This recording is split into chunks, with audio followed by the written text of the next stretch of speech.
করছে।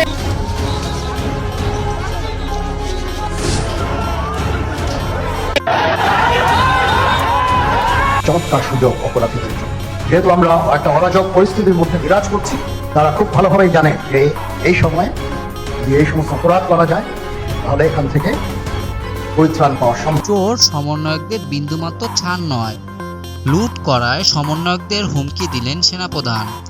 সম্প্রতি সময়ে সেনাবাহিনী পরিচালিত ত্রাণ কার্যক্রমে চুরি ও অনিয়ম অভিযোগে নাম উঠেছে কিছু সমন্বয়কারীদের।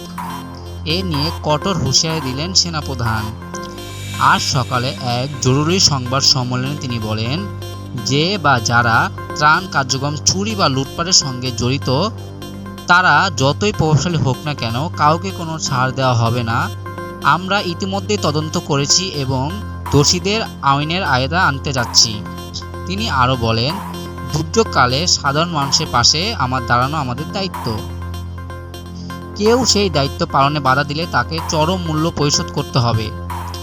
সামরিক বাহিনী কঠোর এই অবস্থানকে সাধুবাদ জানিয়েছেন সাধারণ জনগণ।